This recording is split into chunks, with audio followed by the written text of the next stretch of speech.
Dans les archives poussiéreuses du château de Montclair, près de la Loire, une lettre découverte en 1987 révélait un secret qui avait été enterré pendant plus d'un siècle.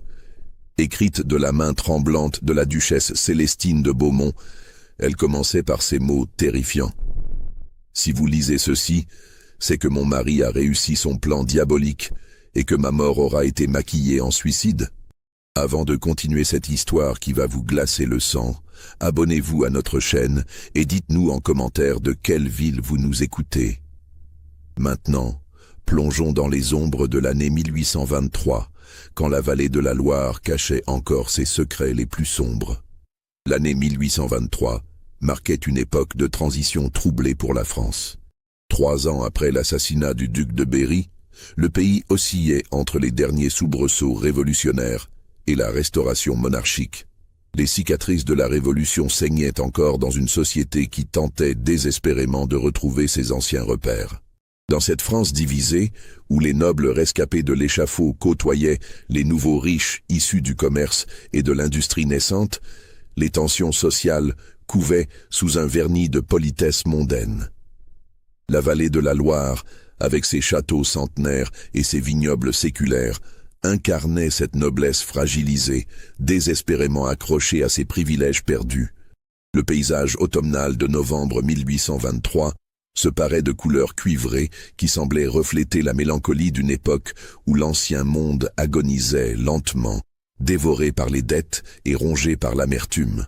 Le château de Montclair se dressait majestueusement sur les rives de la Loire, à quelques lieues d'Orléans.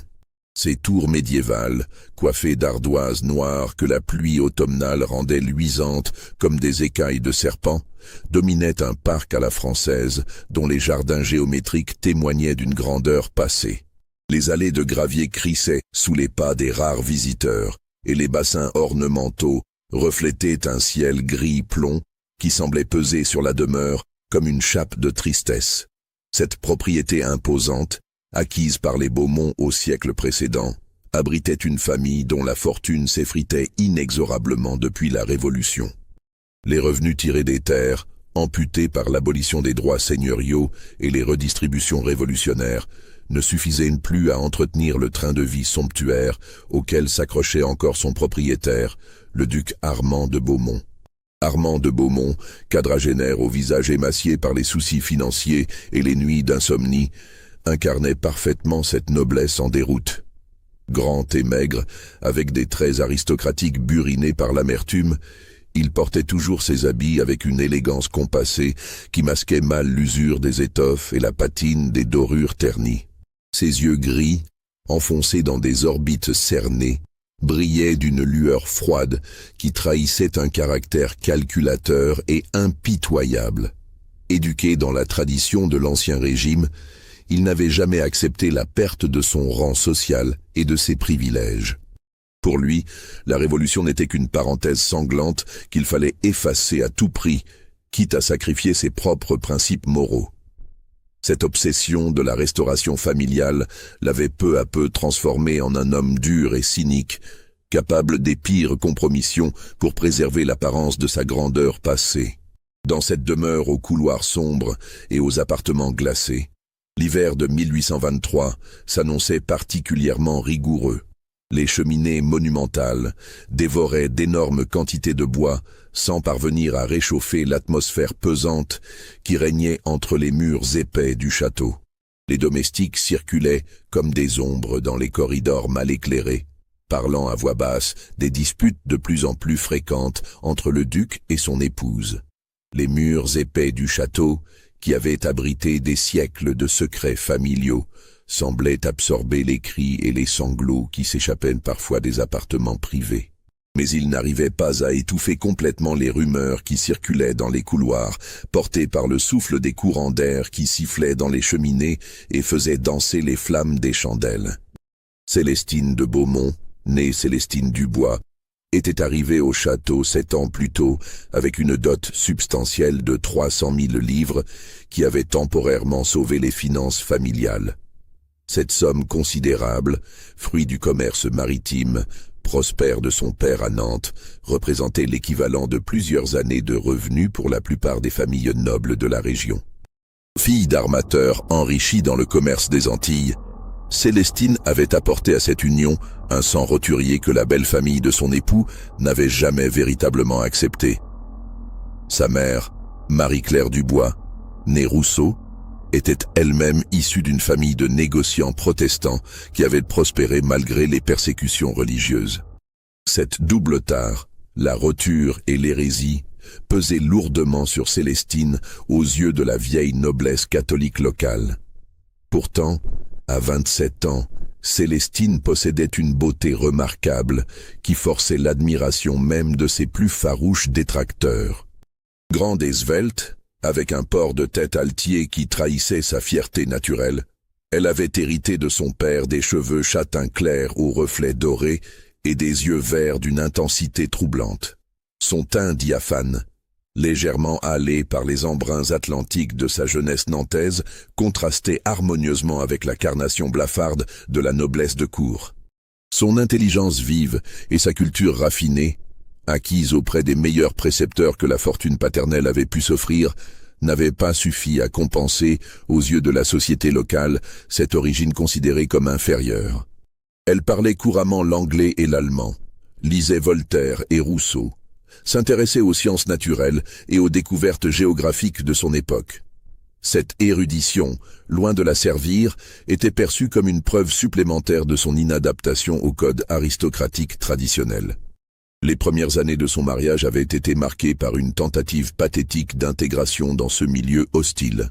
Célestine s'était appliquée à maîtriser les règles complexes de l'étiquette nobiliaire, à adopter les manières compassées de ses nouvelles relations, à dissimuler son intelligence derrière un masque de frivolité mondaine. Mais cette comédie épuisante n'avait jamais vraiment convaincu son entourage, qui continuait à la traiter avec une condescendance méprisante. Le château lui-même semblait participer à cette exclusion sourde. Les portraits d'ancêtres qui ornaient la galerie principale la regardaient avec des yeux froids et réprobateurs, comme s'ils jugeaient sa présence incongrue dans cette lignée séculaire. Les domestiques anciens, fidèles à la famille depuis des générations, lui témoignaient une obéissance polie mais distante qui soulignait cruellement son statut d'étrangère.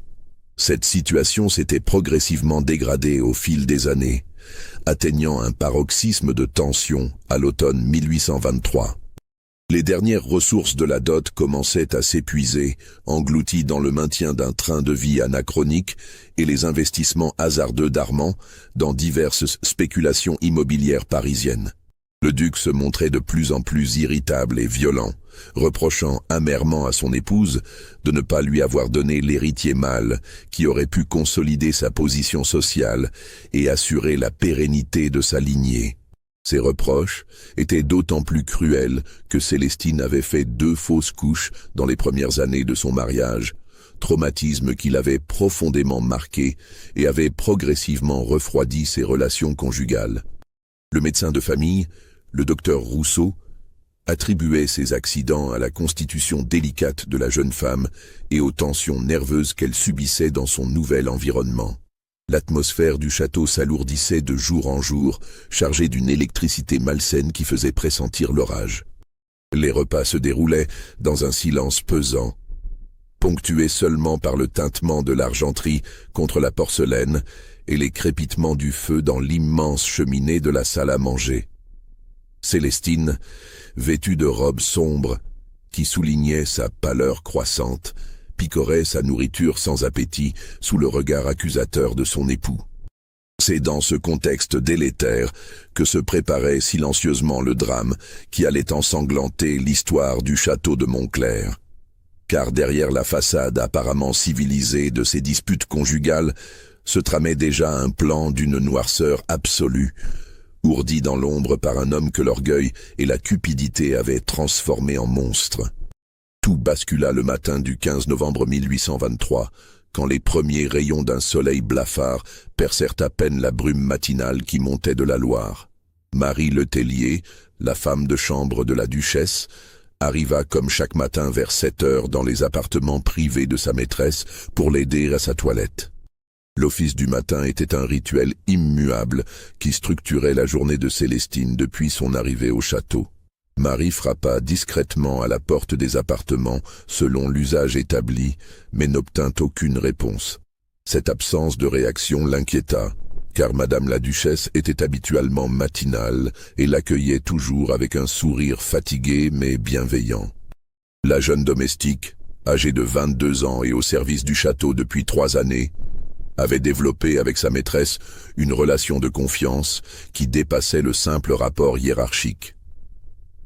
Après avoir attendu quelques minutes et renouvelé ses coups discrets, Marie se décida à entrer dans la chambre. Ce qu'elle découvrit la figea d'horreur sur le seuil. Célestine gisait sur son lit à baldaquin, vêtue de sa robe de chambre en soie bleue brodée de motifs floraux qu'elle affectionnait particulièrement. Son visage, d'une pâleur de cire, était figé dans une expression de surprise et de terreur qui contrastait tragiquement avec la sérénité habituelle de ses traits.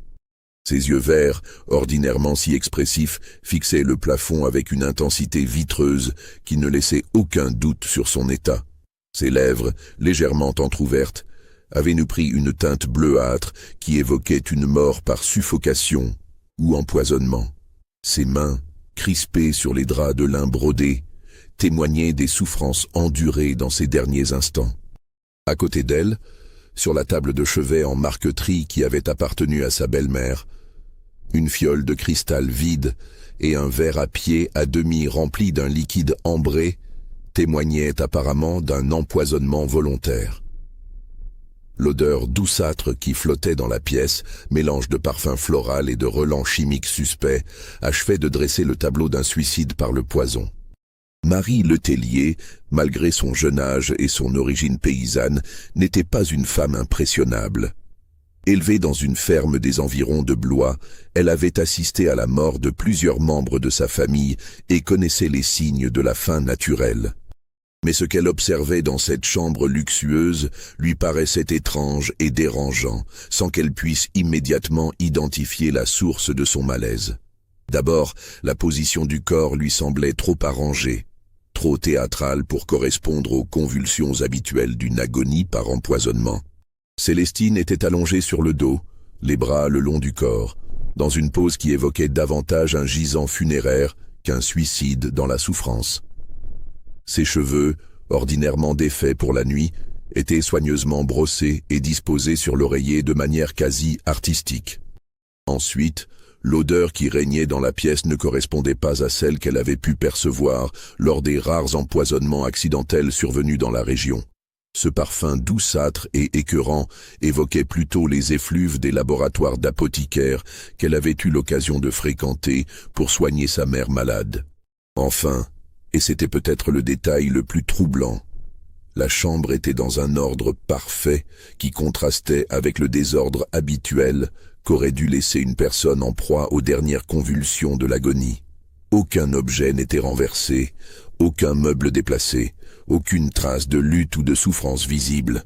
La première personne alertée fut naturellement le duc Armand, conformément à la hiérarchie domestique stricte qui régissait la vie du château. Marie se précipita vers les appartements du maître, situés dans l'aile opposée de la demeure, le cœur battant et les jambes tremblantes sous le choc de sa découverte macabre. Elle trouva le duc dans son cabinet de travail, déjà levé et habillé malgré l'heure matinale, occupé à compulser des documents administratifs. Cette activité précoce surprit la domestique, car monsieur le duc avait l'habitude de faire la grasse matinée et ne descendait généralement de ses appartements qu'aux environs de 10 heures. Quand Marie lui annonça d'une voix étranglée la mort de son épouse, la réaction d'Armand de Beaumont frappa la jeune femme par son caractère étrangement maîtrisé pour un homme qui venait de perdre sa compagne. Plutôt que de manifester le chagrin ou la stupeur attendue, il sembla davantage préoccupé par la nécessité de préserver les apparences et d'éviter le scandale qui pourrait ternir définitivement la réputation familiale. « Madame la Duchesse a dû céder au désespoir », déclara-t-il d'une voix froide au docteur Émile Rousseau, médecin personnel de la famille, appelé en urgence malgré l'évidence de la mort. Ces derniers temps, elle parlait souvent de la vanité de l'existence et de l'impossibilité pour elle de s'adapter à notre mode de vie. Je crains qu'elle n'ait mis fin à ses jours dans un accès de mélancolie. Oh, cette explication, livrée avec un détachement qui glaça Marie Letellier, était accompagnée de détails troublants sur l'état mental supposé de la défunte.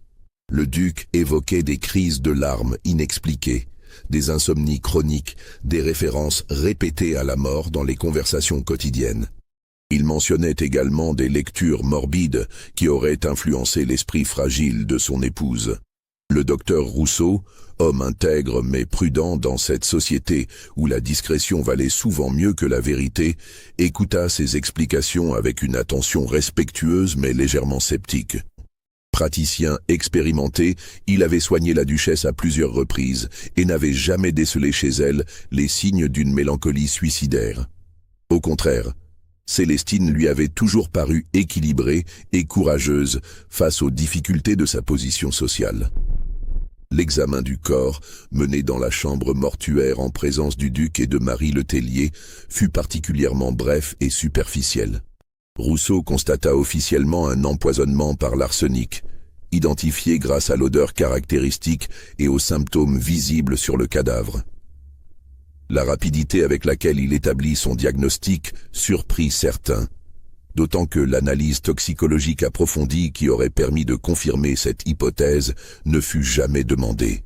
Dans son rapport médical, rédigé le jour même et conservé aux archives municipales d'Orléans, le docteur Rousseau nota simplement « Mort par ingestion volontaire de poison arsenical ».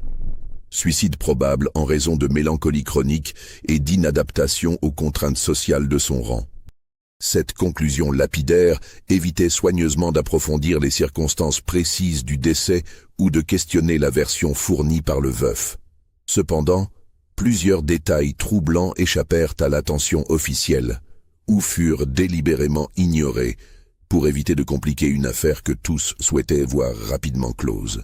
Marie Letellier, interrogée brièvement par le docteur Rousseau en présence du duc, ne put mentionner que quelques éléments anodins sur l'état de sa maîtresse la veille au soir. Mais lors de conversations privées, avec d'autres domestiques dans les jours qui suivirent, la femme de chambre révéla des informations bien plus troublantes. Elle évoqua notamment que Célestine lui avait paru particulièrement sereine le soir précédent, évoquant même ses projets pour la semaine suivante et les préparatifs de Noël qu'elle souhaitait organiser au château. Plus inquiétant encore, Marie mentionna les étranges visites nocturnes que recevait le duc depuis plusieurs semaines. Un homme élégant, arrivant toujours après le coucher du soleil et repartant avant l'aube, s'entretenait longuement avec Armand dans son cabinet de travail. Ces conversations à voix basse se prolongeaient tard dans la nuit, ponctuées parfois d'éclats de voix et de bruits de chaises renversées qui témoignaient de discussions houleuses. La domestique avait également remarqué des changements dans le comportement de son maître dans les semaines précédant la tragédie. Habituellement distant mais correct avec le personnel, il était devenu irritable et méfiant, donnant des ordres contradictoires et surveillant étroitement les allées et venues de chacun. Il avait notamment interdit l'accès de certaines pièces du château, prétextant des travaux de réfection qui n'avaient pourtant jamais commencé. Enfin, Marie avait observé que la duchesse elle-même semblait de plus en plus inquiète et nerveuse. Elle sursautait au moindre bruit, vérifiait plusieurs fois les verrous de ses appartements avant de se coucher, et avait demandé à sa femme de chambre de goûter systématiquement sa nourriture avant de la consommer, prétextant des craintes d'empoisonnement accidentel par des champignons avariés. Ces détails, rapportés dans l'intimité des communs du château, ne remontèrent jamais jusqu'aux oreilles des autorités officielles. Le duc Armand veillait soigneusement à contrôler l'information et à présenter une version cohérente et définitive de la tragédie qui venait de frapper sa famille. Les funérailles de Célestine de Beaumont furent organisées avec une hâte qui choqua profondément la société locale, habituée aux cérémonies fastueuses et au deuil prolongé de l'aristocratie. 3 jours seulement après la découverte du corps, la duchesse était inhumée dans le caveau familial du château sans que sa propre famille ait pu faire le voyage depuis Nantes. Cette précipitation, justifiée officiellement par les risques de décomposition liés à la chaleur exceptionnelle de cette fin novembre, alimenta les premiers murmures dans les villages environnants. Les langues se déliaient dans les auberges et sur les marchés, où l'on questionnait ouvertement cette étrange urgence à enterrer une morte dont la famille n'avait même pas pu venir faire ses adieux. Armand de Beaumont justifiait cette célérité par la volonté d'éviter que la nouvelle du suicide ne se répande et ne ternisse définitivement la réputation familiale. Il prétendait également que les dernières volontés de son épouse, exprimées dans une lettre d'adieu qu'il était le seul à avoir lue, exprimaient le souhait d'une inhumation rapide et discrète, loin des fastes mondains qu'elle avait toujours détestés. Pourtant, aucun testament ni aucune lettre d'adieu ne fut jamais présenté aux autorités civiles ou religieuses, contrairement aux usages établis pour ce type de décès. Le curé de la paroisse, l'abbé Fontaine, homme intègre mais âgé et facilement impressionnable par l'autorité ducale, accepta de célébrer les obsèques sans poser de questions embarrassantes sur les circonstances exactes de la mort. La cérémonie elle-même se déroula dans une atmosphère lugubre qui marqua profondément les rares témoins autorisés à y assister. La chapelle du château, éclairée seulement par quelques cierges vacillants, résonnait des chants funèbres psalmodiés par l'abbé Fontaine d'une voix chevrotante. Le cercueil de chêne massif, orné des armoiries familiales, trônait au centre du chœur gothique comme un reproche muet aux vivants. Le duc Armand, vêtu d'un costume noir de circonstance, affichait un visage impénétrable qui ne trahissait aucune émotion. Ses yeux secs et sa posture rigide contrastaient cruellement avec l'affliction attendue d'un époux endeuillé. Les quelques proches présents, parents éloignés, voisins de campagne, notables locaux, échangeaient des regards interrogateurs sur cette attitude qu'ils jugeaient pour le moins déplacée.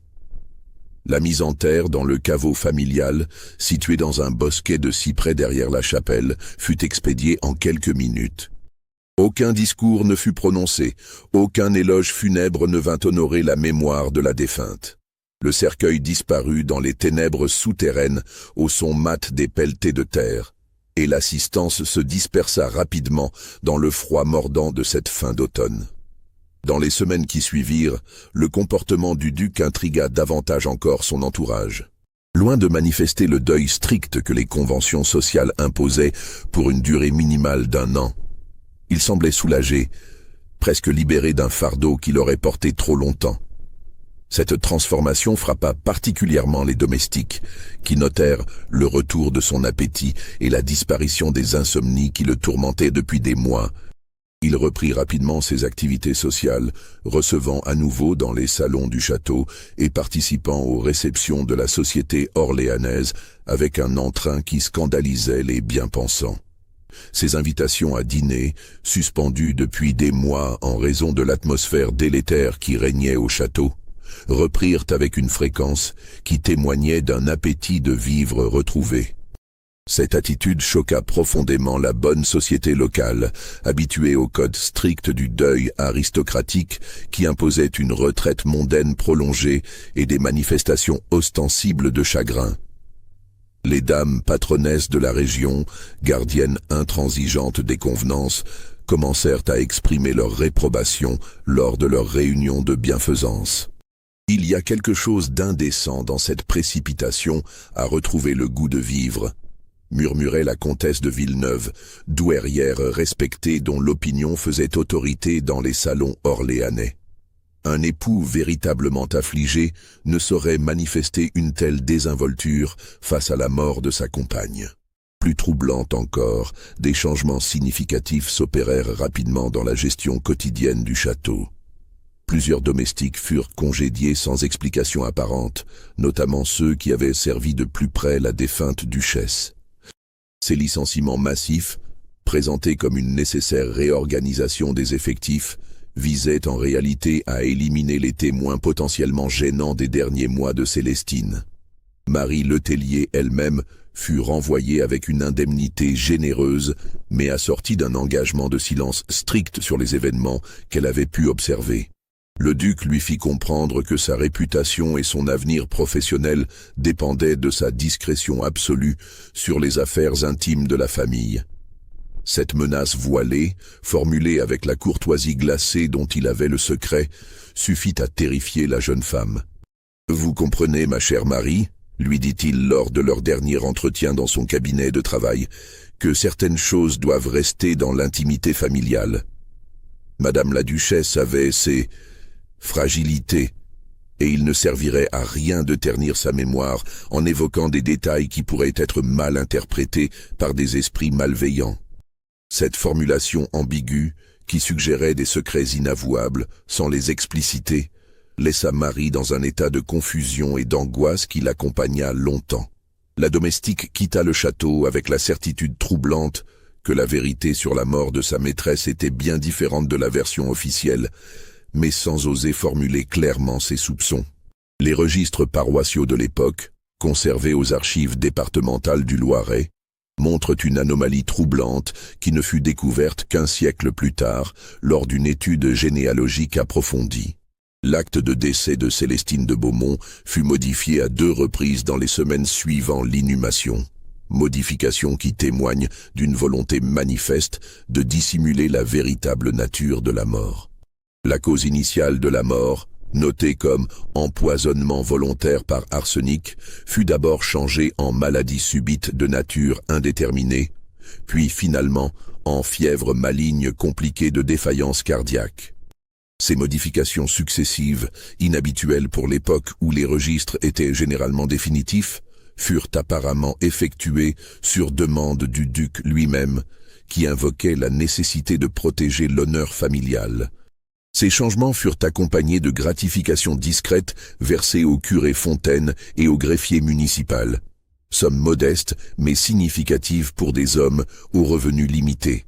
Cette corruption de fait, bien qu'elle ne soit jamais explicitement documentée, transparaît dans les améliorations soudaines du train de vie de ces personnages dans les mois qui suivirent. L'abbé Fontaine, qui vivait jusqu'alors dans un presbytère délabré et peinait à nourrir correctement sa servante, put soudain entreprendre des travaux de réfection de son église et acquérir une bibliothèque théologique qu'il convoitait depuis longtemps.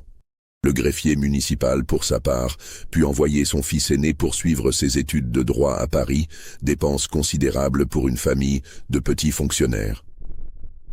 Ces enrichissements soudains et inexpliqués alimentèrent les ragots locaux, mais personne n'osa établir ouvertement le lien avec l'affaire Beaumont.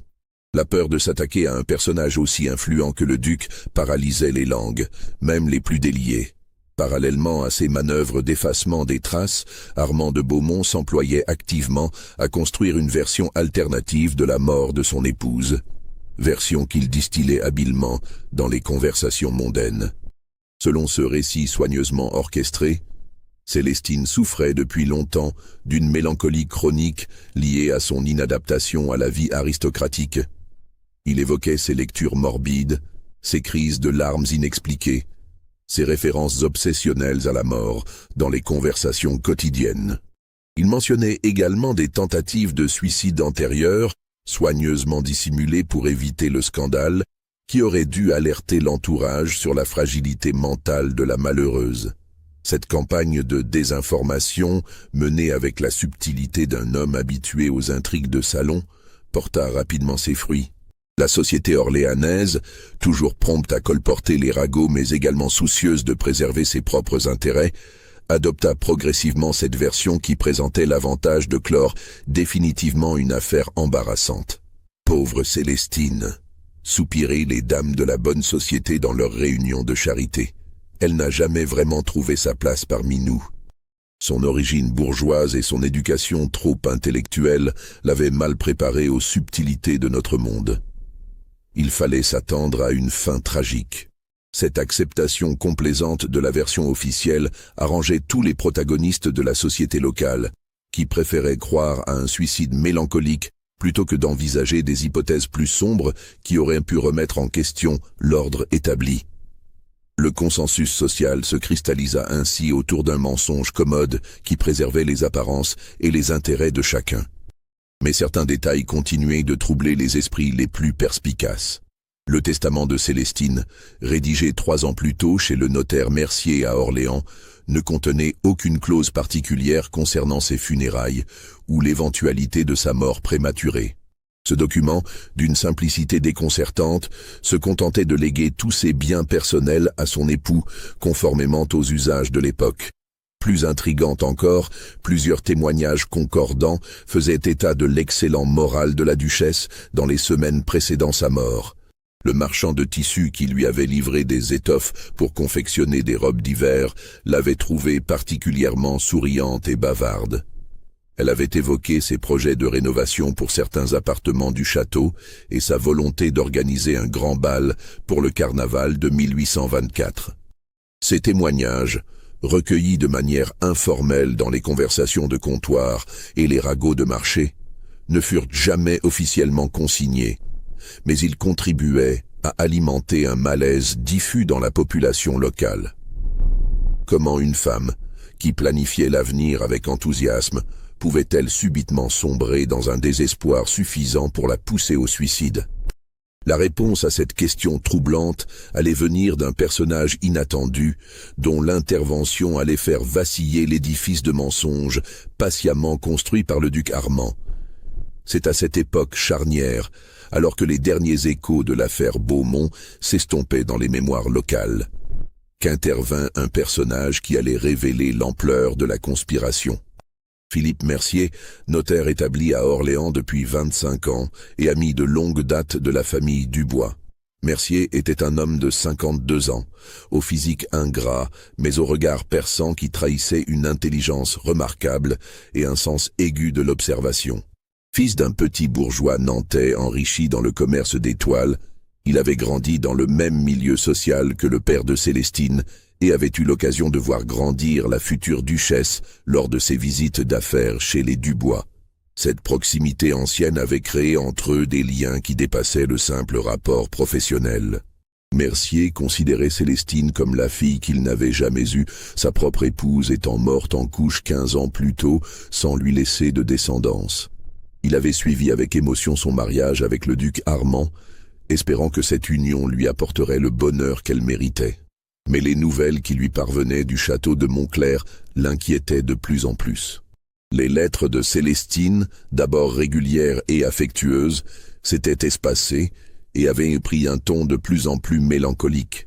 Elle évoquait sa solitude, son inadaptation à son nouveau milieu, les difficultés croissantes de son mariage avec un homme qu'elle découvrait bien différent de l'image qu'il avait donnée pendant leur fiançailles. La dernière lettre, reçue en septembre 1823, l'avait particulièrement alarmée.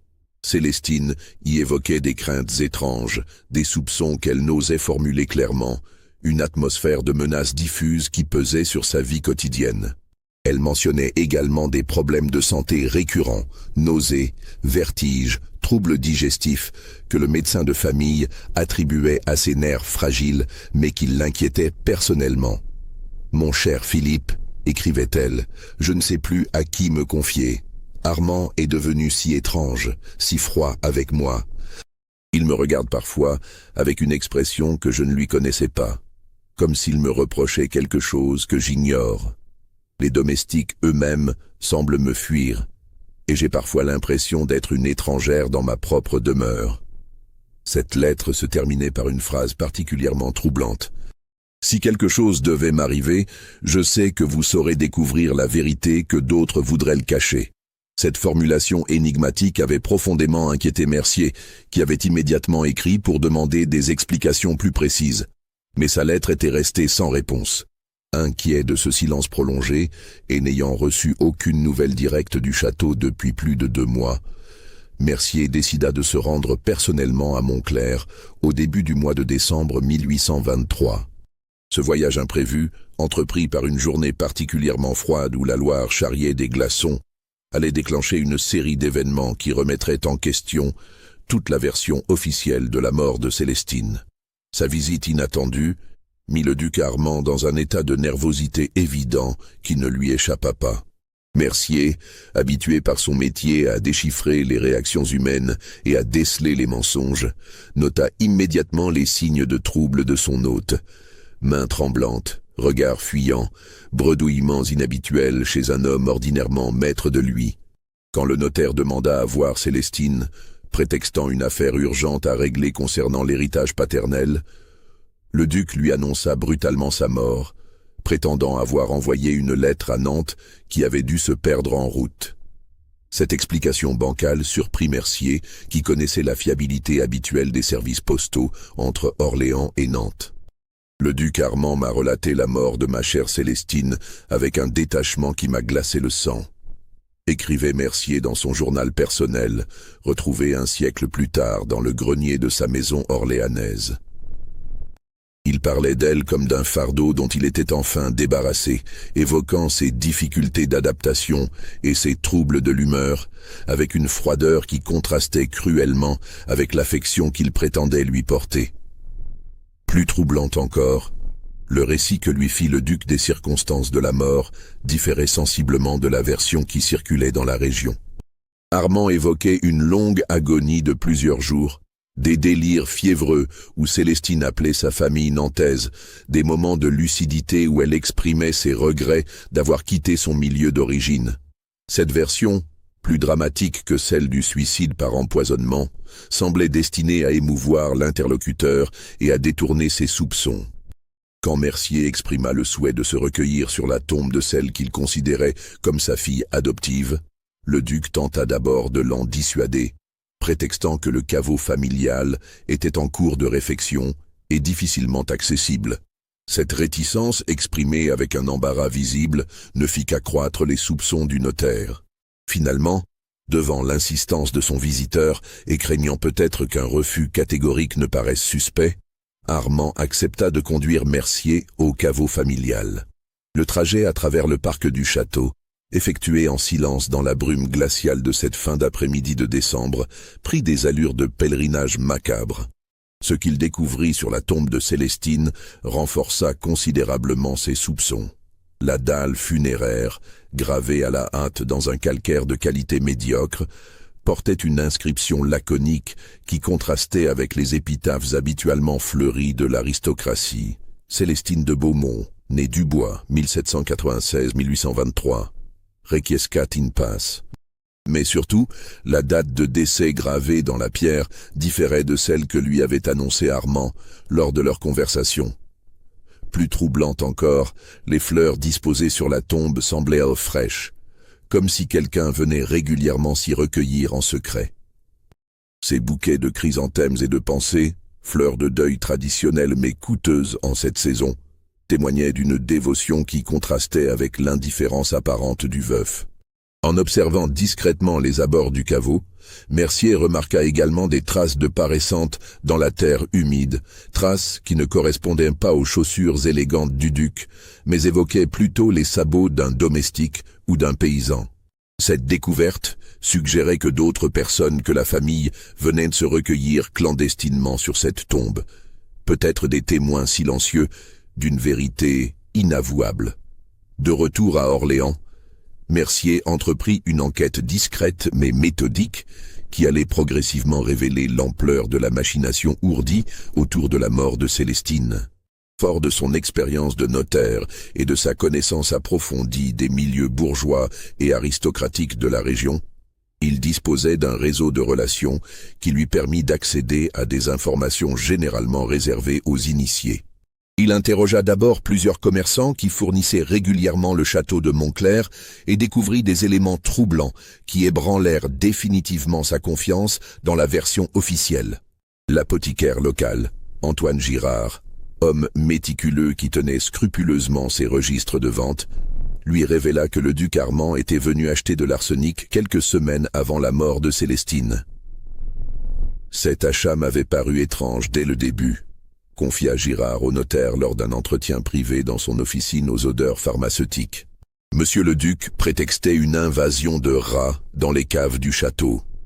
Mais ses manières étaient si agitées et pressantes que j'ai eu des doutes sur ses véritables intentions. L'apothicaire précisa que le duc avait insisté pour obtenir la substance immédiatement, alors que les invasions de rongeurs auraient pu attendre un traitement moins urgent. Il avait même accepté de payer le double du prix habituel pour que Girard lui prépare la commande sur le champ. Attitude pour le moins inhabituelle chez un homme réputé économe et calculateur. Plus inquiétante encore, Girard révéla que cette commande était la deuxième du même type en l'espace d'un mois. Le duc était en effet revenu quelques semaines plus tard pour acheter une nouvelle quantité d'arsenic, prétextant cette fois l'inefficacité du premier traitement. Cette insistance répétée avait intrigué l'apothicaire, qui connaissait l'efficacité habituelle de ces préparations contre les nuisibles. La quantité totale achetée par monsieur le duc dépassait largement les besoins d'une désinfection normale, précisa Girard. J'ai même osé lui en faire la remarque, mais il s'est contenté de me répondre que le château était plus infesté qu'il ne l'avait initialement pensé. Cette révélation fit frémir Mercier, qui commençait à entrevoir la possibilité d'un empoisonnement criminel déguisé en suicide. Mais ses investigations ne s'arrêtèrent pas là. Poussant plus loin ses recherches, il apprit que le duc avait reçu, dans les semaines précédant la mort de sa femme, la visite nocturne répétée d'un homme élégant venu de Paris. Cet individu mystérieux, qui descendait à l'auberge du Cheval Blanc sous le nom de Monsieur Durand, était en réalité Louis de Valdrôme, avocat parisien spécialisé dans les affaires matrimoniales délicates de la haute société. Cette découverte, obtenue grâce aux confidences de l'aubergiste soudoyé par quelques pièces d'or, ouvrait des perspectives terrifiantes sur les véritables motivations du crime présumé. Valdrôme était connu dans les milieux judiciaires parisiens pour sa spécialisation dans les divorces difficiles et les séparations de biens complexes. Sa réputation d'homme sans scrupules, capable de trouver des failles juridiques dans les contrats les plus solides, en faisait le conseil privilégié d'une clientèle aristocratique aux mœurs souvent douteuses. Sa présence répétée au château de Montclair, dans les semaines précédant la mort de Célestine, ne pouvait être fortuite. Mercier comprit rapidement que ces entrevues nocturnes avaient pour objet l'étude des clauses matrimoniales et successorales qui liaient les époux Beaumont, dans le but évident de trouver un moyen légal de contourner les dispositions défavorables au duc. Cette découverte l'amena à réexaminer attentivement le contrat de mariage de Célestine, document qu'il avait lui-même rédigé 7 ans plus tôt sur instruction du père de la jeune femme. Ce contrat, d'une complexité inhabituelle pour l'époque, contenait plusieurs clauses protectrices destinées à préserver les intérêts de la famille Dubois en cas de décès prématuré de leur fille. La clause la plus importante stipulait qu'en cas de mort de Célestine sans descendance, sa dot de 300 000 livres retournerait intégralement à sa famille d'origine, ne laissant au veuf que les bijoux personnels et quelques effets de moindre valeur. Cette disposition relativement rare dans les contrats aristocratiques de l'époque avait été imposée par le père de Célestine qui se méfiait des difficultés financières déjà visibles de la famille Beaumont. En revanche, si Célestine décédait en laissant un héritier, même mort-né, cette fortune restait acquise aux Beaumont et constituait l'héritage de l'enfant sous la tutelle de son père. Cette nuance, apparemment anodine lors de la rédaction du contrat, prenait une dimension sinistre à la lumière des événements récents. Mais Mercier découvrit également que l'avocat parisien avait trouvé une faille juridique potentielle dans ce contrat apparemment blindé. Si Célestine était déclarée mentalement instable au moment de sa mort, ce que suggérait un suicide par empoisonnement, et si cette instabilité pouvait être documentée rétroactivement par des témoignages concordants, alors le duc pourrait contester la validité des clauses protectrices et récupérer la totalité de la dot. Cette stratégie juridique expliquait l'empressement du duc à faire passer la mort de son épouse pour un suicide, ainsi que sa campagne de désinformation sur l'état mental supposé de la défunte. Chaque témoignage évoquant la mélancolie ou les troubles de l'humeur de Célestine constituait une pièce du dossier que Valdrôme préparait pour contester le contrat de mariage. Cette découverte glaça le sang de Mercier, qui comprenait maintenant que Célestine avait été victime d'un plan minutieusement orchestré où cupidité et cruauté se mêlaient dans une intrigue d'une noirceur absolue. Mais elle soulevait également une question terrifiante. Jusqu'où Armand de Beaumont était-il prêt à aller pour sauver sa fortune et sa position sociale? L'enquête de Mercier prit une tournure dramatique quand il parvint à retrouver Marie Letellier, l'ancienne femme de chambre de Célestine, qui avait mystérieusement disparu de la circulation après son renvoi du château.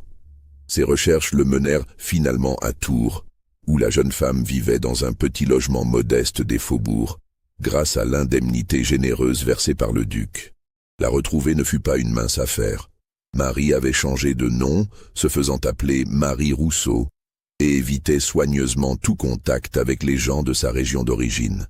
Elle vivait dans une peur constante, sursautant au moindre bruit et refusant d'ouvrir sa porte aux inconnus. Cette terreur permanente témoignait de menaces réelles qui pesaient sur elle depuis son départ du château. Quand Mercier parvint finalement à l'approcher, lors d'une sortie au marché où elle pensait passer inaperçue, la réaction de Marie fut révélatrice de son état psychologique. Elle pâlit en reconnaissant le notaire et tenta d'abord de fuir avant de se résigner à écouter ses questions.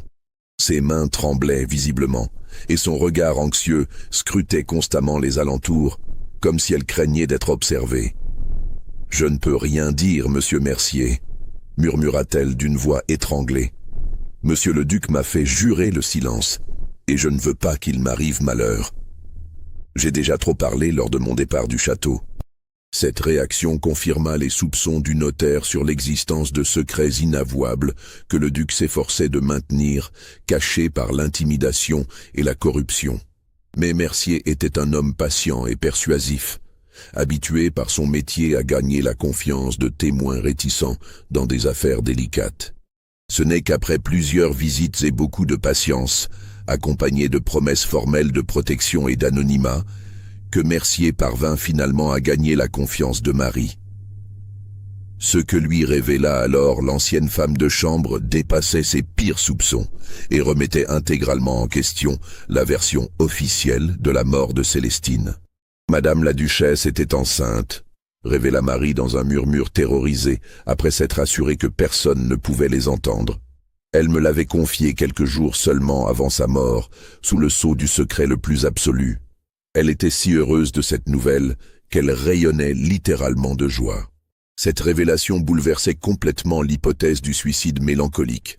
Une femme enceinte et heureuse de l'être ne se donne pas la mort par désespoir existentiel, surtout quand cette grossesse représente l'espoir de consolider sa position dans sa belle famille et de donner enfin l'héritier tant attendu. Marie précisa que Célestine parlait déjà avec enthousiasme des préparatifs nécessaires à l'arrivée de l'enfant.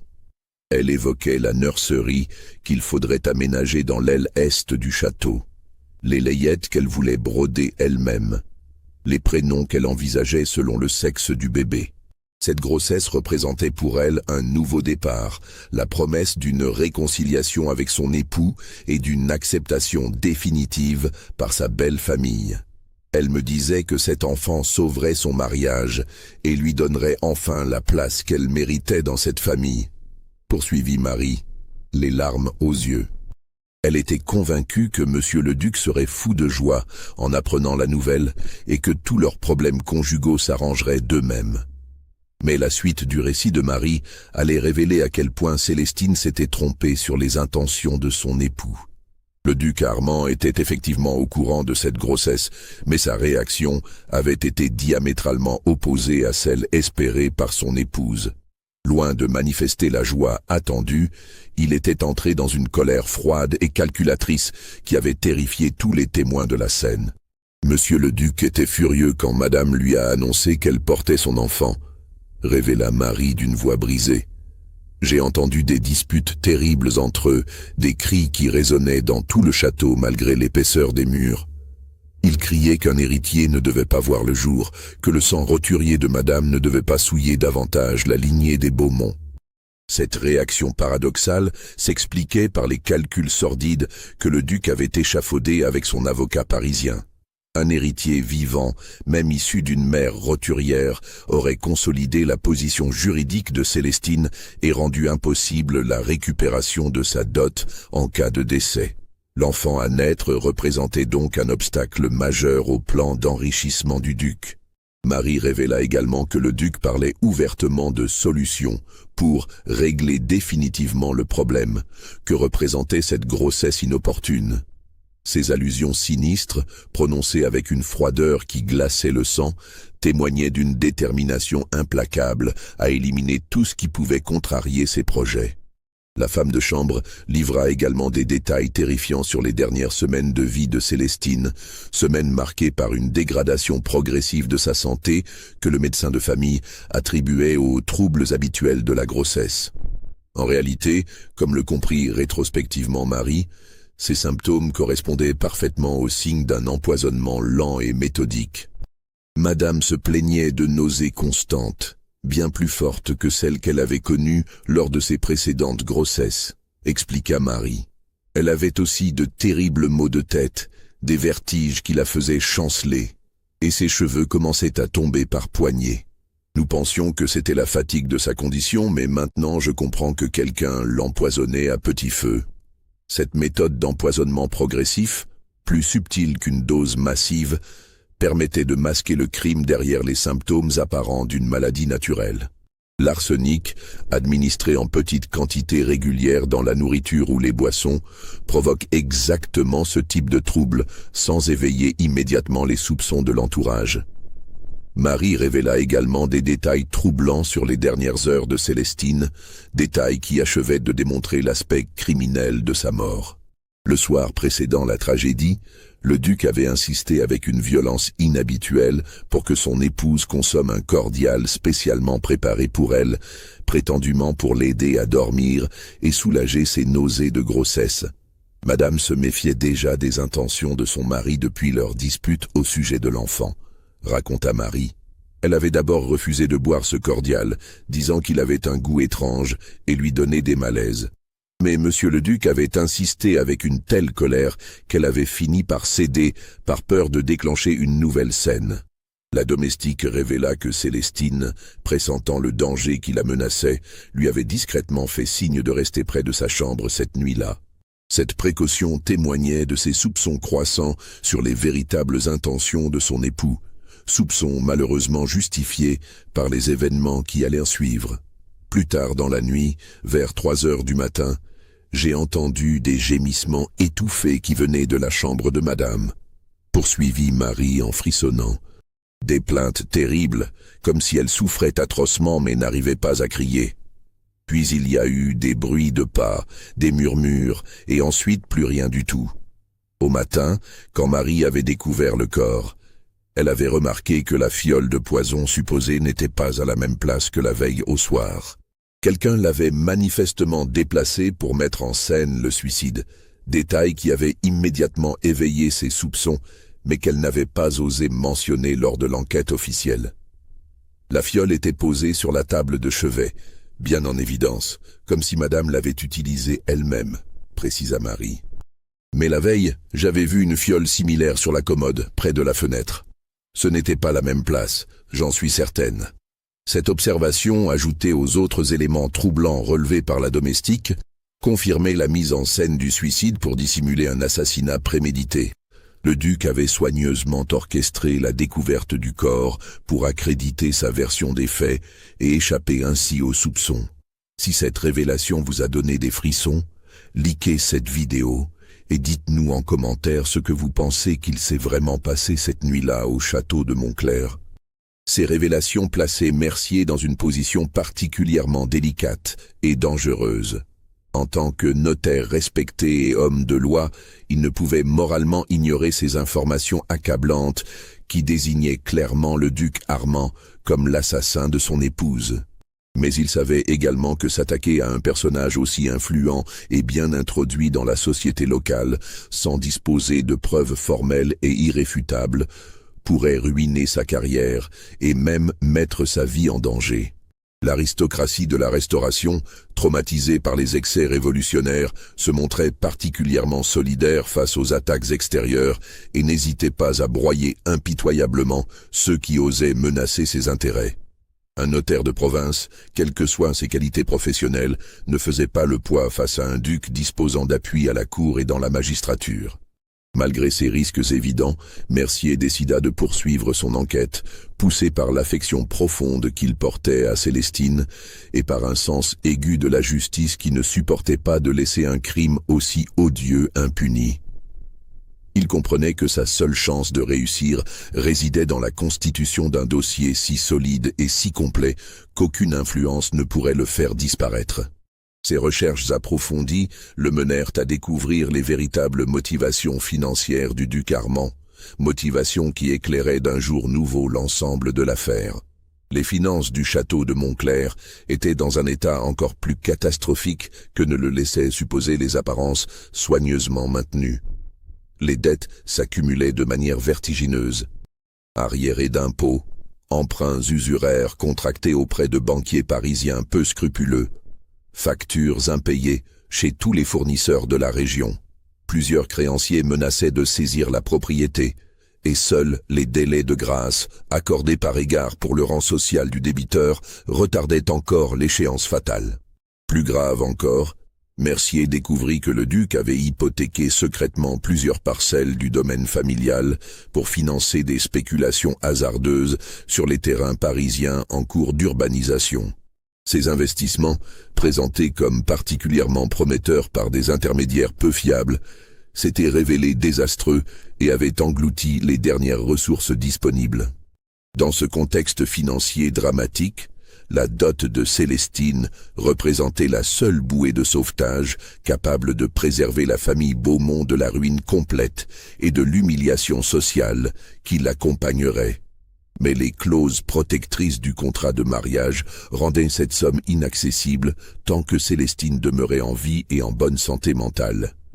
L'avocat parisien Louis de Valdrôme avait cependant découvert une faille juridique particulièrement cynique dans ce dispositif apparemment étanche.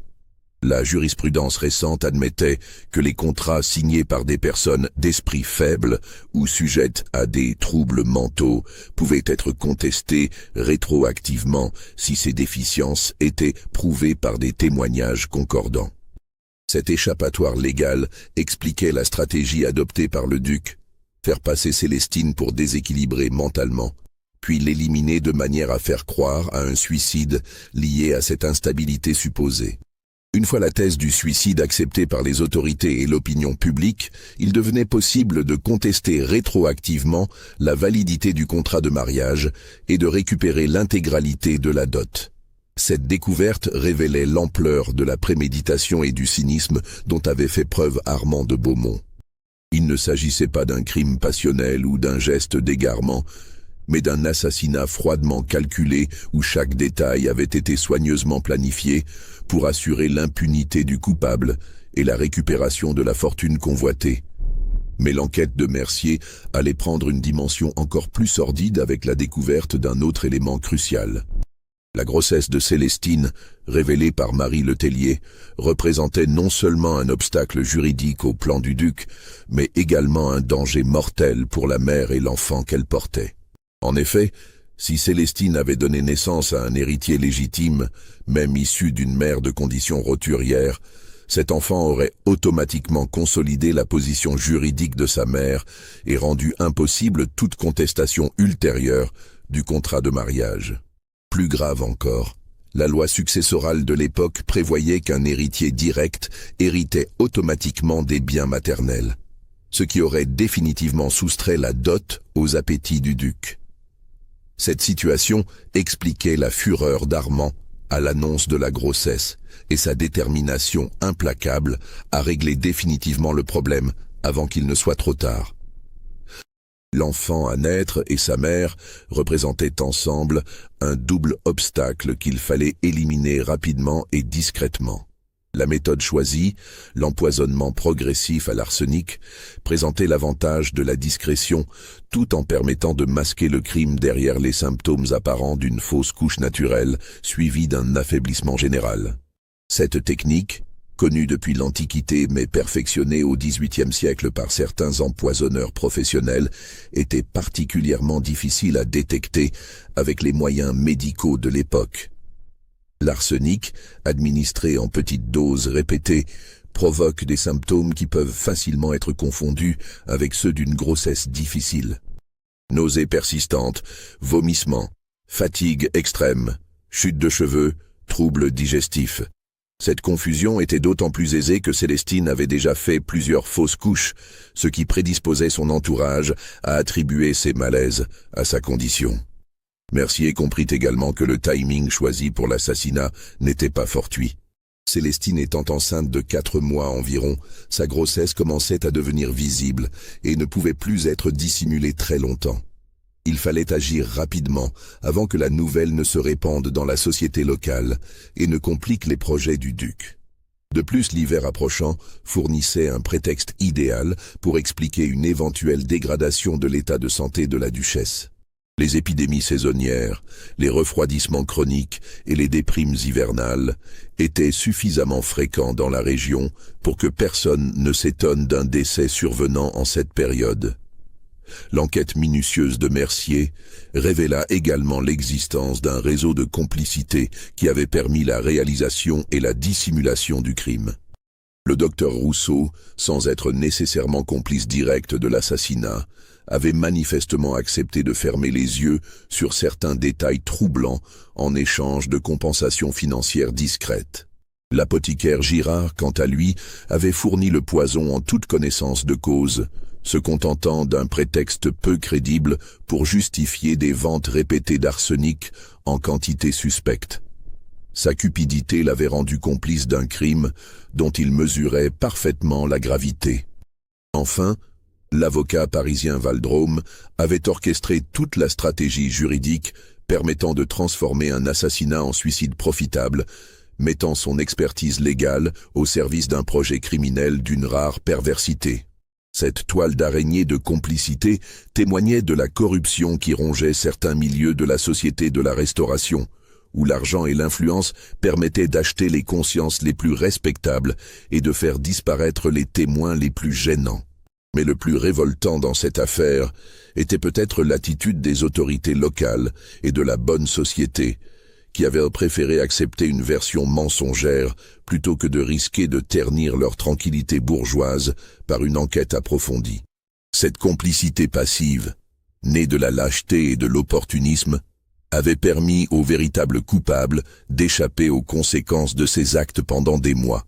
La réponse aux questions que se posait Mercier sur l'étendue exacte du complot vint de manière totalement inattendue, par l'intermédiaire d'un personnage qu'il n'aurait jamais imaginé voir surgir dans cette affaire. En janvier 1824, le notaire reçut une lettre anonyme, rédigée d'une écriture tremblante et maladroite, qui lui donnait rendez-vous dans une taverne isolée près de Beaugency. L'expéditeur mystérieux prétendait détenir des informations cruciales sur la mort de Célestine de Beaumont et être prêt à révéler des secrets qui feraient trembler les puissants sur leur base. Cette formulation dramatique, qui aurait pu paraître ridicule dans d'autres circonstances, prit une dimension sinistre dans le contexte de l'enquête menée par Mercier. Malgré les risques évidents que représentait ce rendez-vous clandestin, il pouvait s'agir d'un piège tendu par le duc pour éliminer un enquêteur trop curieux. Mercier décida de s'y rendre.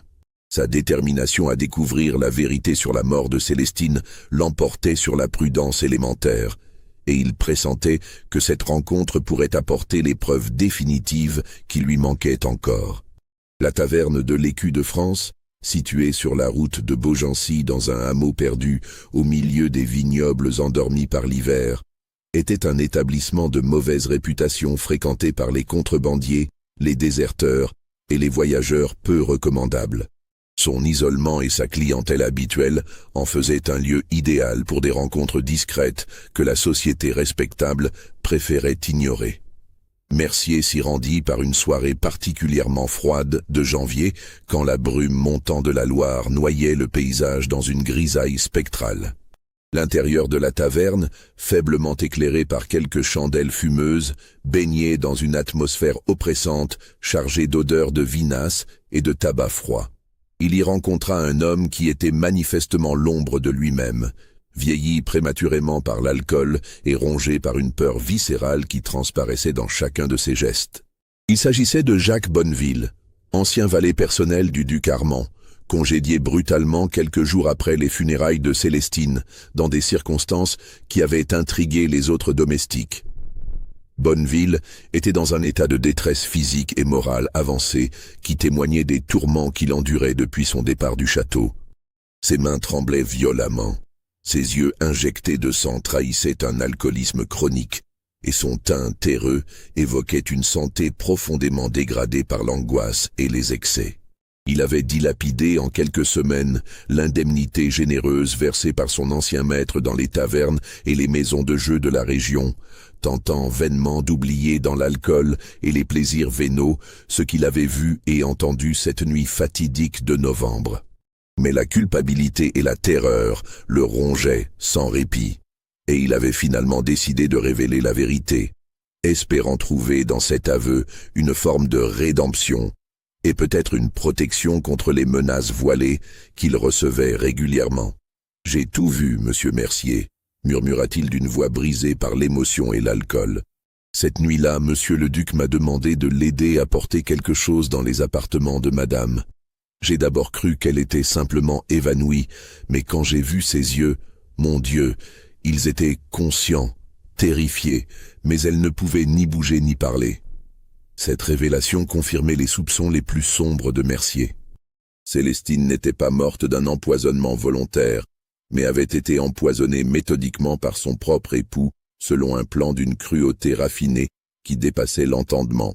Le valet révéla alors l'horrible vérité sur les derniers jours de Célestine. Elle n'était pas morte d'un empoisonnement soudain, mais avait été empoisonnée lentement, sur plusieurs semaines, avec de petites doses d'arsenic soigneusement mélangées à ses aliments et ses boissons. Cette méthode, plus subtile qu'un empoisonnement massif, permettait de simuler une maladie progressive et de préparer psychologiquement l'entourage à un décès qui paraîtrait naturel. Monsieur le duc préparait ses repas lui-même, prétextant vouloir lui faire plaisir en cuisinant ses plats préférés, révéla Bonneville. Mais j'ai vu qu'il ajoutait une poudre blanche dans sa nourriture, toujours quand il pensait que personne ne regardait. Madame maigrissait de jour en jour, elle perdait ses cheveux, elle avait des nausées constantes, mais le médecin disait que c'était sa grossesse. Le témoignage de Bonneville révélait également que le duc avait soigneusement orchestré la progression de l'empoisonnement pour qu'il coïncide avec les premiers mois de la grossesse de Célestine.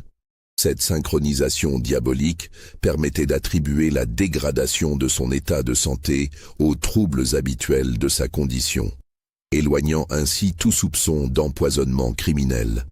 Mais le plus horrifiant dans le récit du valet concernait les dernières heures de Célestine.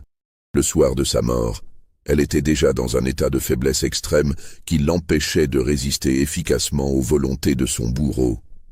Le duc lui avait fait boire un dernier verre contenant une dose massive de poison, présenté comme un remède fortifiant destiné à soulager ses malaises. Elle a essayé de refuser. Elle disait que le goût était étrange et qu'elle se sentait encore plus mal après avoir bu, raconta Bonneville les larmes aux yeux. Mais monsieur le duc l'a forcée à finir le verre, en lui tenant la tête et en la menaçant de représailles terribles si elle n'obéissait pas.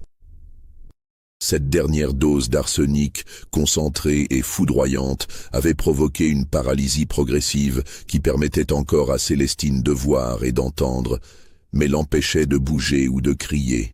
Dans cet état d'impuissance totale, elle avait été contrainte d'assister consciemment aux préparatifs de sa propre mise en scène de suicide. Le duc avait passé ses heures d'agonie à côté d'elle, lui expliquant froidement les raisons de son geste et les dispositions qu'il avait prises pour hériter de sa fortune. Cette cruauté psychologique, ajoutée aux souffrances physiques de l'empoisonnement, témoignait d'une perversité qui dépassait la simple cupidité pour toucher à la pathologie mentale. Il lui a dit qu'elle ne valait rien, que son sang roturier souillait le nom des Beaumont depuis trop longtemps, révéla Bonneville d'une voix étranglée par l'horreur du souvenir. Il lui a expliqué comment il allait récupérer sa dot grâce aux failles juridiques découvertes par son avocat et comment l'histoire retiendrait qu'elle était morte folle de désespoir et d'inadaptation sociale. Pendant cette longue agonie psychologique, Célestine ne pouvait que pleurer en silence, prisonnière de son propre corps empoisonné, contrainte d'écouter les explications cyniques de celui qui l'assassinait lentement. Cette image d'une innocente torturée, moralement et physiquement, par l'homme qui aurait dû la protéger, constituait l'un des aspects les plus révoltants de cette affaire sordide. Quand Célestine rendit finalement son dernier souffle vers 4 heures du matin, le duc et son complice procédèrent à la mise en scène du suicide avec un sang-froid qui glaça rétrospectivement le témoin de cette horreur. Ils disposèrent soigneusement la fiole de poison et le verre, arrangèrent le corps dans une position naturelle et effacèrent toutes les traces de leur présence dans la chambre. Monsieur le duc m'a fait jurer le silence sur tout ce que j'avais vu en me promettant une récompense généreuse, mais aussi en me menaçant des pires représailles si je parlais, continua Bonneville. Il m'a dit que personne ne croirait la parole d'un domestique contre celle d'un duc et que je finirais mes jours au bagne si j'osais répéter quoi que ce soit. Cette révélation acheva de convaincre Mercier de la culpabilité absolue du duc Armand. Mais Bonneville n'avait pas terminé son témoignage accablant. Il sortit de sa poche un objet qui allait fournir la preuve matérielle définitive, une lettre écrite de la main de Célestine, qu'elle avait réussi à lui glisser discrètement quelques jours avant sa mort, pressentant le danger mortel qui la menaçait. Cette lettre, froissée et tachée par les manipulations, mais parfaitement lisible, constituait le testament spirituel de la malheureuse duchesse. Rédigée d'une écriture encore ferme, mais déjà altérée par les premiers effets de l'empoisonnement, elle décrivait ses soupçons concernant les tentatives d'assassinat dont elle était victime. « Mon cher Jacques, écrivait-elle, si quelque chose devait m'arriver dans les jours qui viennent, sachez que ma mort ne sera pas naturelle. Depuis plusieurs semaines, je souffre de malaises étranges qui ne correspondent pas aux symptômes habituels de ma condition. J'ai remarqué que ces troubles s'aggravaient chaque fois que je prenais mes repas avec mon époux et j'ai commencé à soupçonner qu'il mélange des substances nocives à ma nourriture. La suite de la lettre révélait l'angoisse croissante de Célestine face aux menaces qui pesaient sur elle et sur l'enfant qu'elle portait. Elle évoquait les disputes violentes avec son mari au sujet de sa grossesse, les allusions sinistres aux solutions qu'il envisageait, l'atmosphère de terreur qui régnait désormais dans le château. « Armand me regarde avec une haine que je ne lui connaissais pas, » poursuivait-elle. « Il parle de notre enfant comme d'une malédiction qu'il faut éviter à tout prix. J'ai peur pour ma vie et pour celle de mon bébé. Si vous trouvez cette lettre après ma mort, je vous supplie de la remettre aux autorités compétentes et de révéler la vérité sur les circonstances de mon décès. » La lettre se terminait par une supplique déchirante. « Je ne veux pas mourir dans l'oubli et le mensonge. Mon enfant et moi méritons justice, même si nous ne sommes plus là pour la réclamer. Ayez pitié de nous et faites que la vérité triomphe des apparences trompeuses. » Cette pièce à conviction, authentifiée par l'écriture caractéristique de Célestine et corroborée par le témoignage détaillé de Bonneville, constituait la preuve irréfutable du meurtre prémédité commis par le duc Armand. Elle démontrait également que la victime avait conscience du danger qu'elle courait et avait tenté de laisser un témoignage de la vérité pour les générations futures. Armé de ces preuves accablantes, le témoignage détaillé de Marie Letellier sur la grossesse cachée et les circonstances suspectes de la mort, celui de Jacques Bonneville sur les modalités exactes de l'assassinat, la lettre posthume de Célestine révélant ses soupçons et toutes les incohérences relevées dans l'enquête officielle, Philippe Mercier prit une décision qui allait changer le cours de cette affaire et rendre justice à la mémoire de la malheureuse duchesse. Plutôt que de s'adresser aux autorités locales, probablement corrompues ou influencées par le pouvoir ducal, il décida de porter directement l'affaire devant les plus hautes instances judiciaires du royaume. Muni de son dossier soigneusement constitué, il se rendit à Paris pour rencontrer le procureur général près la Cour de cassation, seule autorité suffisamment indépendante et puissante pour faire face à un personnage de l'envergure d'Armand de Beaumont. Ce voyage, entrepris au début du mois de février 1824 par un temps particulièrement rigoureux, représentait un pari risqué pour un notaire de province habitué à la tranquillité de sa charge orléanaise. Mais Mercier était déterminé à aller jusqu'au bout de sa démarche, quelles qu'en soient les conséquences pour sa carrière et sa sécurité personnelle. Sa démarche déclencha une enquête officielle discrète mais approfondie, menée par les meilleurs enquêteurs de la police royale spécialisés dans les affaires criminelles impliquant la haute société. Cette investigation, conduite avec une discrétion absolue pour éviter les fuites qui auraient pu compromettre son succès, confirma rapidement tous les éléments du dossier constitué par Mercier. L'exhumation du corps de Célestine, ordonnée secrètement en mars 1824 par le magistrat instructeur, constitua l'épreuve de vérité qui allait définitivement confondre l'assassin. Cette opération délicate, menée de nuit dans le plus grand secret avec l'assistance des meilleurs médecins légistes parisiens, révéla des traces massives d'arsenic dans les cheveux, les ongles et les organes de la défunte.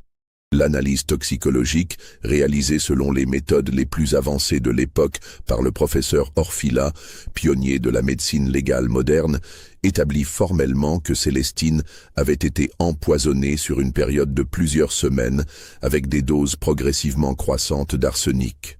Cette découverte confirmait exactement les témoignages de Marie Letellier et Jacques Bonneville sur les modalités de l'empoisonnement. Plus troublant encore, l'examen du fœtus révéla qu'il était parfaitement formé et viable, ce qui infirmait définitivement l'hypothèse d'une fausse couche naturelle suivie d'un suicide de désespoir. Cet enfant innocent, assassiné avant même d'avoir pu voir le jour, symbolisait toute la cruauté d'un crime qui n'épargnait ni la mère, ni sa descendance.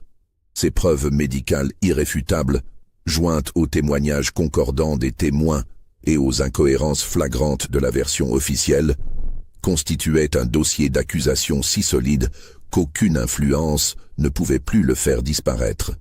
Le duc Armand de Beaumont, confronté à ces évidences lors de son arrestation discrète au château de Montclair, tenta d'abord de nier avec l'arrogance de celui qui se croit protégé par son rang. « C'est un complot monté par mes ennemis pour me perdre », déclara-t-il aux enquêteurs avec une superbe qui ne l'abandonnait pas malgré la gravité des charges qui pesaient contre lui. Ses domestiques mentent par appât du gain, et ce notaire de province cherche la célébrité en s'attaquant à une famille respectable. Mais confronté aux preuves médicales et aux détails troublants révélés par l'enquête, le duc comprit rapidement que ces dénégations ne serviraient à rien. Il tenta alors une stratégie différente, reconnaissant partiellement sa culpabilité, tout en minimisant la préméditation et l'aspect sadique de son crime. Selon cette nouvelle version, destinée à émouvoir les juges et peut-être à éviter la peine capitale, Armand prétendait avoir agi dans un moment d'égarement causé par les difficultés financières et la pression sociale qu'il subissait. Il affirmait avoir voulu simplement endormir son épouse pour lui éviter les souffrances d'une agonie prolongée, niant catégoriquement avoir eu l'intention de la torturer psychologiquement. Cette tentative de justification ne trompa personne parmi les magistrats chargés de l'affaire.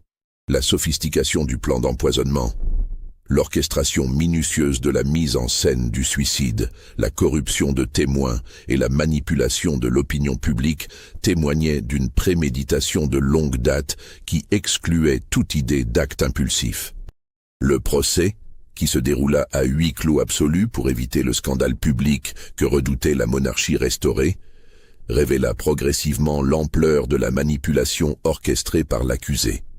L'avocat parisien Louis de Valdrôme, également impliqué dans la conspiration, fut arrêté et confronté à son complice dans des séances d'interrogatoire qui mirent au jour tous les aspects de leur plan criminel. Valdrôme, homme sans scrupules mais moins endurci que le duc face aux perspectives d'une condamnation capitale, finit par avouer intégralement son rôle dans l'affaire. Il révéla comment il avait étudié les failles juridiques du contrat de mariage, conseillé la stratégie de désinformation sur l'état mental de Célestine et préparé tous les documents nécessaires pour récupérer frauduleusement sa dot. Les interrogatoires révélèrent également l'existence d'autres victimes potentielles dans la région, suggérant que les méthodes employées contre Célestine n'étaient pas uniques. Plusieurs cas de décès suspects survenus dans l'aristocratie locale furent réexaminés, révélant un possible réseau d'entraide criminelle entre nobles endettés désireux d'éliminer leurs épouses fortunées. Ces découvertes terrifièrent les autorités, qui comprirent qu'elles avaient mis au jour non pas un crime isolé, mais un système organisé de meurtres conjugaux déguisés en accident ou suicide. Cette réalisation expliquait en partie la discrétion absolue qui entoura le procès et la sentence qui allait suivre. Armand de Beaumont fut finalement condamné à mort par décapitation pour l'assassinat prémédité de son épouse et de l'enfant qu'elle portait. Cette sentence, rendue à l'unanimité par un tribunal composé des plus hauts magistrats du royaume, témoignait de l'horreur qu'inspirait ce crime même à des hommes habitués aux pires turpitudes humaines. Cependant, les pressions exercées par la cour et l'aristocratie, soucieuses d'éviter qu'un scandale de cette ampleur ne ternisse l'image de la noblesse restaurée, aboutirent à une commutation de la peine capitale en travaux forcés à perpétuité. Cette clémence relative, justifiée officiellement par la qualité du condamné, scandalisait secrètement les magistrats qui auraient préféré voir la justice suivre son cours normal. Le duc fut donc transféré au bagne de Toulon, où il retrouva l'anonymat des galériens de droit commun dans l'enfer carcéral du Midi méditerranéen. Cette chute brutale, de l'opulence aristocratique aux travaux forcés, constituait peut-être une punition plus cruelle que la mort rapide de l'échafaud. Il mourut au bagne en 1831, officiellement de maladie, mais selon certains témoignages de codétenus recueillis bien plus tard, il aurait été empoisonné par un forçat qui avait appris la nature exacte de son crime. Cette mort par le poison, si elle était avérée, constituerait une justice poétique pour un homme qui avait lui-même utilisé cette méthode pour assassiner son épouse. Marie Le Tellier et Jacques Bonneville, dont les témoignages avaient été cruciaux pour confondre l'assassin, reçurent une protection officielle et des pensions viagères en récompense de leur courage. Ils purent ainsi échapper aux représailles de la famille Beaumont et de ses alliés, qui ne pardonnaient pas cette trahison de la solidarité de classe. Philippe Mercier, dont l'enquête obstinée avait permis de découvrir la vérité, fut discrètement décoré par le roi pour son rôle dans cette affaire. Mais les autorités exigèrent de lui un silence absolu sur les détails de l'enquête, officiellement pour préserver l'ordre public et éviter que d'autres scandales similaires n'éclaboussent la noblesse de province. Le château de Montclair fut saisi et vendu aux enchères pour rembourser les créanciers du duc. Cette vente, organisée dans la discrétion, attira peu d'acquéreurs tant la réputation sinistre des lieux effrayait les acheteurs potentiels. La propriété fut finalement rachetée à vil prix par un riche négociant parisien qui la transforma en exploitation agricole moderne. La famille Dubois, parent de Célestine, récupéra finalement la dot de leur fille assassinée ainsi que des dommages et intérêts substantiels versés par les biens confisqués de son meurtrier. Avec cet argent, ils firent ériger un monument funéraire somptueux dans le cimetière de Nantes, gravé d'une épitaphe qui honorait la mémoire de leur fille sans révéler les circonstances exactes de sa mort. Mais les autorités royales et judiciaires exigèrent que les véritables circonstances de la mort de Célestine restent secrètes, officiellement pour préserver l'ordre public et éviter que d'autres scandales similaires n'ébranlent la confiance dans les institutions. Cette exigence de silence, imposée à tous les protagonistes de l'affaire, explique pourquoi la vérité ne fut pas révélée publiquement pendant plus d'un siècle. C'est ainsi que l'histoire officielle continua longtemps à présenter Célestine de Beaumont comme une duchesse mélancolique morte par suicide, version mensongère qui masquait l'une des affaires criminelles les plus sordides de la Restauration française. Seuls quelques initiés connaissaient la vérité sur ce crime qui révélait les aspects les plus sombres d'une société corrompue par les privilèges et l'impunité. Ce n'est qu'en 1987, lors de la découverte fortuite des archives privées de Philippe Mercier dans le grenier de sa maison familiale par ses arrière-petits-enfants, que la vérité fut enfin révélée au grand public. Ces documents, soigneusement conservés dans une malle de cuir, contenaient l'intégralité du dossier constitué par le notaire, témoignages, correspondances, rapports d'expertise et surtout la lettre posthume de Célestine qui constituait l'ultime témoignage de cette tragédie étouffée.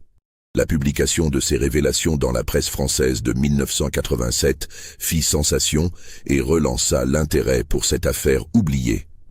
Des historiens spécialisés entreprirent des recherches complémentaires qui confirmèrent l'authenticité de tous les documents découverts et révélèrent l'existence de plusieurs autres cas similaires dans la France de la Restauration. Ces travaux historiques établirent que l'affaire Beaumont n'était pas un fait divers isolé, mais s'inscrivait dans un contexte plus large de violences conjugales aristocratiques systématiquement étouffées par les autorités. La découverte de registres de décès suspects, de testaments modifiés et de témoignages tardifs révéla l'existence d'un véritable système de meurtres conjugaux organisé dans certains milieux de la noblesse de province.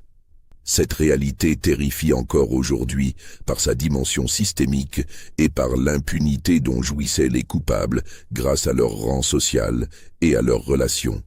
Elle illustre parfaitement les dérives d'une société inégalitaire où la justice dépendait davantage de la naissance que du droit. Aujourd'hui encore, les habitants de la vallée de la Loire murmurent cette histoire dans les veillées d'hiver. Les ruines du château de Montclair, envahies par la végétation sauvage et battues par les vents humides qui remontent du fleuve, témoignent silencieusement de cette tragédie oubliée. Mais cette légende locale masque une réalité bien plus terrifiante que tous les fantômes. Combien d'autres crimes similaires ont été étouffés par les privilèges de la naissance et les nécessités de l'ordre social? La découverte des archives. Mercier, en 1987, révéla que l'affaire Beaumont s'inscrivait dans un contexte bien plus large et plus sombre. Le notaire avait secrètement constitué un dossier sur plusieurs cas similaires survenus dans la région entre 1820 et 1830, suggérant l'existence d'un véritable réseau d'entraide entre nobles endettés pour éliminer discrètement leurs épouses fortunées. Ces autres dossiers, malheureusement incomplets, laissent entrevoir une réalité glaçante que leurs protagonistes ont emportée dans la tombe. L'analyse moderne des registres de décès révèle des statistiques troublantes. Une surmortalité anormale chez les jeunes épouses de l'aristocratie locale pendant cette période, officiellement attribuée à des fièvres soudaines, des mélancolies fatales ou des accidents domestiques. Ces euphémismes, anodins à l'époque, prennent aujourd'hui une signification sinistre à la lumière des révélations sur Célestine de Beaumont. Le sort de l'enfant qu'elle portait reste l'aspect le plus déchirant de cette tragédie. Cette vie innocente, éliminée avant même d'avoir pu voir le jour, symbolise la cruauté absolue d'un système qui plaçait l'honneur familial et les intérêts financiers au-dessus de l'existence humaine. Un crime dans le crime, une double mort qui révèle toute l'étendue de la barbarie civilisée de cette époque. Les descendants actuels des familles impliquées préfèrent ne pas évoquer ce passé embarrassant. Certains contestent encore la véracité des révélations de 1987, prétendant que les témoignages de simples domestiques ne sauraient ternir l'honneur ancestral de leur lignée. Cette attitude révèle la persistance, même aujourd'hui, des réflexes de classe qui avaient permis l'étouffement initial de l'affaire. Un détail particulièrement glaçant émergea des recherches historiques. L'arsenic utilisé pour empoisonner Célestine provenait probablement des stocks constitués pendant la Révolution, quand cette substance servait à éliminer discrètement les opposants politiques. Les bourreaux de 1823 utilisaient ainsi les méthodes de ceux-là même qu'ils prétendaient détester, révélant que la violence traverse les époques en changeant simplement de visage. Vous avez entendu cette histoire terrifiante qui nous vient directement des archives oubliées de l'histoire. Mais croyez-vous que toute la vérité ait été révélée? Que pensez-vous qu'il se soit vraiment passé dans ces dernières heures au château de Montclair? Dites-le nous en commentaire. Abonnez-vous pour découvrir d'autres secrets ensevelis dans les archives poussiéreuses de nos châteaux et partagez cette vidéo avec tous ceux qui sont fascinés par les mystères sombres du passé. Car après tout, qui sait combien d'autres crimes dorment encore dans l'ombre, attendant qu'un jour la vérité les rattrape. L'histoire de Célestine de Beaumont nous rappelle brutalement que derrière les fastes apparents de l'aristocratie se cachaient souvent des drames d'une noirceur absolue. Elle nous interroge aussi sur notre époque. Dans un monde où les privilèges persistent sous d'autres formes, Combien de crimes continuent d'être étouffés par ceux qui détiennent le pouvoir et l'influence? La duchesse empoisonnée de Montclair n'est sans doute que la partie visible d'un iceberg de corruption et de violence qui traverse les siècles. Un système qui s'adapte aux nouvelles époques, mais conserve sa nature profondément humaine et terrifiante. Les dernières lettres de Célestine, conservées dans les archives Mercier, se terminent par ces mots prophétiques qui résonnent encore aujourd'hui. La vérité finit toujours par triompher du mensonge, même si elle doit attendre un siècle pour éclater au grand jour. Ainsi se termine cette plongée dans les ombres de l'année 1823, quand la vallée de la Loire cachait encore ses secrets les plus noirs. Une époque où les châteaux résonnaient d'échos de tragédies que l'histoire officielle s'empressait d'ensevelir sous le silence et l'oubli. Mais les morts ne restent jamais vraiment silencieux. Les secrets finissent toujours, un jour ou l'autre, par remonter à la surface, comme ces corps que les eaux sombres de la Loire finissent invariablement par rejeter sur ces rives brumeuses.